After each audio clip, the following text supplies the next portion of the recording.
रात के अंधेरे में बारिश हो रही थी। तेज हवाओं के साथ खिड़कियों पर गिरती बूंदों की आवाज माहौल को और डरावना बना रही थी।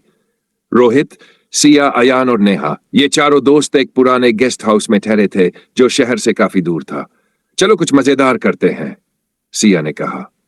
चार्ली चार्ली खेलते हैं? अयान ने मुस्कुराते हुए प्रस्ताव रखा। नेहा ने घबरा कर पूछा, वो वही खेल है जिसमें आत्मा को बुलाते हैं? अरे बस अफवाहें हैं, रोहित ने हंसकर कहा। उन्होंने एक सफेद कागज निकाला, उस पर यस और नो लिखा और एक क्रॉस बनाकर 2 पेंसिल रख दी। फिर सबने मिलकर कहा, Charlie Charlie are you here? कुछ पल तक कुछ नहीं हुआ। फिर अचानक ऊपर रखा पेंसिल हिला और धीरे धीरे यस की ओर घूम गया। सिया ने घबराकर अयान की ओर देखा। तुमने इसे धक्का दिया? नहीं। अयान की आवाज में हल्की घबराहट थी। Charlie Charlie will you harm us? Neha ने डरते डरते पूछा। पेंसिल तेजी से यस की ओर घूम गई। तभी अचानक एक झटके से लाइट बंद हो गई और दरवाजा जोर से अपने आप खुल गया। ठंडी हवा के झोंके से मोमबत्ती बुझ गई और कमरे में सन्नाटा छा गया। यह मजाक नहीं था, रोहित ने कांपती आवाज में कहा। फिर बाहर से किसी बच्चे की हंसी सुनाई दी, हल्की मगर बेहद डरावनी। बेबी बेबी, कोई धीमे धीमे बोल रहा था। सिया की सांसें तेज हो गई। अचानक बिजली चमकी और एक पल के लिए उन्होंने देखा, दरवाजे पर एक छोटी सी परछाई खड़ी थी। एक बच्चा जिसके चेहरे पर गहरी काली आंखें बरसती बारिश में भी सूखा खड़ा था। नेहा चीख पड़ी। अयान ने जल्दी से पेंसिल उठाई और कहा, Charlie Charlie can we leave? कोई हलचल नहीं हुई। बाहर बारिश तेज हो गई। बच्चे की हंसी और करीब आती गई। Charlie Charlie can we leave? उन्होंने फिर पूछा। इस बार पेंसिल धीरे धीरे यस पर गई और उसी वक्त दरवाजा बंद हो गया। लाइट वापस आ गई लेकिन बच्चा गायब था। बिना कुछ कहे चारों दौड़ते हुए गेस्ट हाउस से बाहर निकले और अपनी गाड़ी में बैठकर वहां से भाग निकले। उस रात के बाद किसी ने भी चार्ली चार्ली खेलने की हिम्मत नहीं की। लेकिन अयान के फोन पर आज भी कभी कभी बारिश की रातों में बेबी बेबी की आवाज अपने आप बजने लगती थी। क्या तुम भी चार्ली चार्ली खेलने की हिम्मत रखते हो?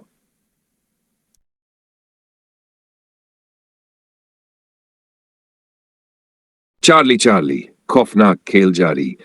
अयान, रोहित, सिया और नेहा किसी तरह उस डरावनी रात के बाद गेस्ट हाउस से निकल तो आए, लेकिन वो खौफनाक मंजर उनके दिमाग से मिट नहीं रहा था। अयान के फोन में अब भी रहस्यमयी बेबी बेबी कभी कभी अपने आप बजने लगती थी। रहस्यमयी को अगली ही रात अयान अपने कमरे में था। बारिश अभी भी हो रही थी। तभी अचानक उसका फोन बज उठा। कोई अनजान नंबर था। हेलो? अयान ने घबरा कर पूछा। फोन से वही आवाज आई, बेबी बेबी। अयान का खून जम गया। उसने फोन काट दिया लेकिन तुरंत ही दोबारा वही नंबर कॉल करने लगा। उसने घबराकर फोन बंद कर दिया और कंबल में छिप गया। सुबह होने तक उसके फोन की बैटरी खुद ही खत्म हो गई थी, जबकि उसने उसे चार्ज पर लगाया ही नहीं था। रोहित की अजीब हालत उधर। रोहित को उस रात के बाद से अजीब अजीब सपने आने लगे। सपनों में वह खुद को एक अंधेरे कमरे में खड़ा पाता जहां एक बच्चा दीवार की ओर मुंह करके बैठा रहता। जब भी रोहित उसे छूने की कोशिश करता, बच्चा मुड़कर उसकी ओर देखता। काली आंखें, सफेद चेहरा और मुंह से टपकता काला तरल। हर बार रोहित चिल्लाकर उठता और उसकी हथेलियों पर अजीब निशान होते, जैसे किसी नन्हे बच्चे की उंगलियों के निशान। सिया के कमरे में परछाई। सिया ने खुद को शांत रखने की कोशिश की, लेकिन एक रात जब वह अपने कमरे में अकेली थी, तब उसकी अलमारी के शीशे में कुछ अजीब दिखा। वह अपने बिस्तर पर बैठी थी, लेकिन शीशे में उसे लगा कि कोई उसके पीछे खड़ा है। छोटे कद का, झुका हुआ और धीरे धीरे सरकता हुआ। जब उसने पलट कर देखा तो वहां कुछ नहीं था, लेकिन जब उसने दोबारा शीशे में देखा, वह चीज अब भी दिख रही थी। सिया चीख पड़ी और भागकर अपनी मां के कमरे में चली गई। नेहा की गलती। नेहा को लगा कि यह सब महज उनका वहम है। उसने सबको बुलाया और कहा, हमें फिर से चार्ली चार्ली खेलना चाहिए। यह सब इत्तेफाक है। अयान ने गुस्से में कहा, तुम पागल हो गई हो क्या? हमने बड़ी मुश्किल से पीछा छुड़ाया है।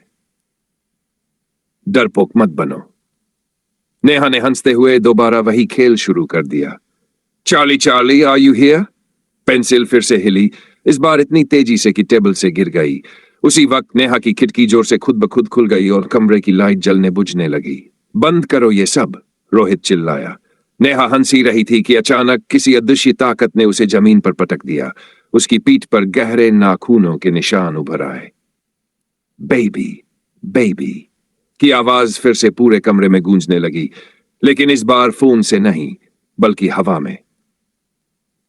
अंतिम सच। डर के मारे सबने कागज जलाकर खेल को खत्म करने की कोशिश की, लेकिन अब कुछ भी काम नहीं कर रहा था। रिसर्च करने पता चला कि जिस जगह उन्होंने चार्ली चार्ली खेला था, वहां कई साल पहले एक बच्चे की रहस्यमयी मौत हुई थी।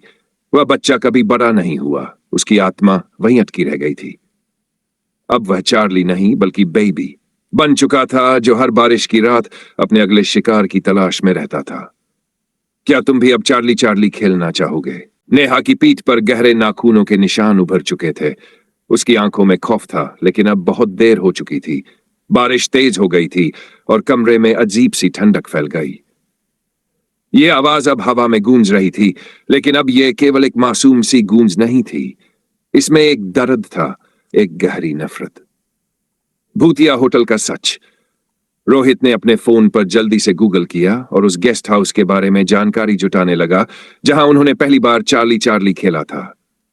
यह गेस्ट हाउस पहले एक अनाथालय था, जहां एक बच्चे की रहस्यमयी मौत हुई थी। कहा जाता है कि उस रात बिजली कड़की थी और बच्चे की लाश कमरे में जलकर काली पड़ गई थी। किसी को नहीं पता कि उसकी आत्मा कैसे अटकी रह गई। अयान कांप उठा। तो क्या हमने उसी बच्चे को बुला लिया? नेहा की हालत बिगड़ रही थी। उसके नाखूनों के निशान से खून रिस रहा था और उसकी आंखें सुर्ख हो चुकी थी। हमें इसे रोकना होगा, सिया चिल्लाई। चार्ली चार्ली का आखिरी खेल। सबने एक बार फिर कागज निकाला, लेकिन इस बार उन्होंने खेल को बंद करने के लिए पूछा, चार्ली चार्ली कैन वी से गुड बाय? पेंसिल हिली ही नहीं। हम फंस गए हैं। अयान की आवाज डर से कांप रही थी। अचानक नेहा की आंखें सफेद हो गई। उसने सिर झुका लिया और बोलने लगी, पर वो नेहा की आवाज नहीं थी। तुमने मुझे बुलाया था, अब मैं आ चुका हूं। रोहित ने कांपते हुए कहा, हमें तुम्हें जाने देना होगा। हम तुम्हें परेशान नहीं करना चाहते थे। लेकिन नेहा ने सिर उठाया और उसकी आंखों में वही काली परछाइयां झलकने लगीं। तुमने खेल खेला, अब खेल खत्म होगा मेरी शर्तों पर। कमरे की लाइटें जोर से झपकने लगीं। हवा में सिसकियों की आवाज आने लगी। सबने हाथ पकड़कर जोर से चिल्लाया, Charlie Charlie we are sorry, please leave us. Pencil झटके से घूमी और पहली बार यस पर रुकी। तभी बिजली कड़की और सब कुछ शांत हो गया। नेहा बेहोश होकर गिर पड़ी। उसकी पीठ के निशान गायब हो गए। बारिश अचानक रुक गई। क्या सच में खत्म हुआ? अगले दिन सबने कसम खाई कि कभी दोबारा चार्ली चार्ली नहीं खेलेंगे। लेकिन कुछ अजीब था। अयान के फोन में अब भी कॉल आती थी, उसी अनजान नंबर से। रोहित अब भी सपनों में उसी बच्चे को देखता था। नेहा के कमरे के शीशे पर एक बार किसी ने उंगलियों से लिखा, बेबी बेबी तुमने मुझे बुलाया था, अब मैं कभी नहीं जाऊंगा। खेल खत्म नहीं हुआ था, वो अब भी उनके आसपास था। नेहा के शीशे पर लिखे खौफनाक शब्दों ने सभी की नींदें उड़ा दी थी। बेबी बेबी तुमने मुझे बुलाया था, अब मैं कभी नहीं जाऊंगा। अयान, रोहित, सिया और नेहा ने इस खेल को हमेशा के लिए खत्म करने की कोशिश की, लेकिन जो चीज एक बार आ चुकी थी उसे हटाना इतना आसान नहीं था। भूलने की नाकाम कोशिश। वे चारों अपनी जिंदगी में वापस लौटने की कोशिश कर रहे थे। नेहा के माता पिता ने उसे हफ्ते भर के लिए किसी रिश्तेदार के घर भेज दिया। अयान ने अपना फोन बदल दिया। रोहित ने मंदिर जाना शुरू कर दिया और सिया ने अपने कमरे का शीशा ही हटा दिया। लेकिन कुछ तो अब भी गलत था। रात के 8 बजे अयान नई सिम लेकर आया था, लेकिन फिर भी एक रात उसके फोन की स्क्रीन अपने आप जल उठी। उसमें सिर्फ एक शब्द लिखा था, बेबी। उसी वक्त रोहित के कमरे की खिड़की जोर से खुल गई और उसके कानों में एक फुसफुसाती आवाज आई, खेल अधूरा है। नेहा को अपने रिश्तेदार के घर में भी वही परछाई दिखने लगी। वो हमें ढूंढ रहा है, उसने कांपते हुए सिया को फोन पर कहा।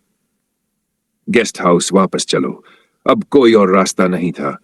उन्होंने फैसला किया कि उन्हें उसी जगह जाना होगा जहां से सब शुरू हुआ था। बारिश फिर से हो रही थी, वैसे ही जैसे उस रात। चारों ने गेस्ट हाउस का दरवाजा खोला। अंदर गुप्त अंधेरा था, लेकिन जैसे ही वे अंदर गए, कमरे में जल चुकी मोमबत्तियों की महक आने लगी। टेबल पर वही कागज रखा था, चार्ली चार्ली का कागज, लेकिन अब उस पर पहले से ही कुछ लिखा हुआ था। आखिरी खेल। डरते डरते उन्होंने फिर से पेंसिल रखी और पूछा, Charlie Charlie can we end this forever? Pencil नहीं हिली। तभी कमरे में धीमी धीमी हंसी गूंजने लगी। बारिश और तेज हो गई। एक परछाई कोने में हिल रही थी। बेबी। सिया ने हिम्मत जुटाकर जोर से चिल्लाया, हमने गलती की, हमें माफ कर दो। कमरे की लाइट चपकने लगी, खिड़कियां खुद ब खुद बंद हो गई और अचानक तेज हवा का झोंका आया और पेंसिल जोर से यस की ओर घूम गई। तभी रोहित के मोबाइल पर एक नोटिफिकेशन आया, कॉल एंडेड। क्या सच में सब खत्म हुआ? वे चारों तेजी से गेस्ट हाउस से भागे और उस रात के बाद कभी वहां वापस नहीं गए। नेहा के शीशे से खौफनाक शब्द मिट गए। अयान के फोन पर फिर कभी वो नंबर नहीं आया। रोहित को डरावने सपने आने बंद हो गए और सिया ने पहली बार फिर से अपने कमरे में शीशा लगाया। लेकिन क्या यह सच में खत्म हुआ था? क्योंकि ठीक उसी रात गेस्ट हाउस में रखे चार्ली चार्ली के कागज पर हवा में एक और पेंसिल हिल रही थी।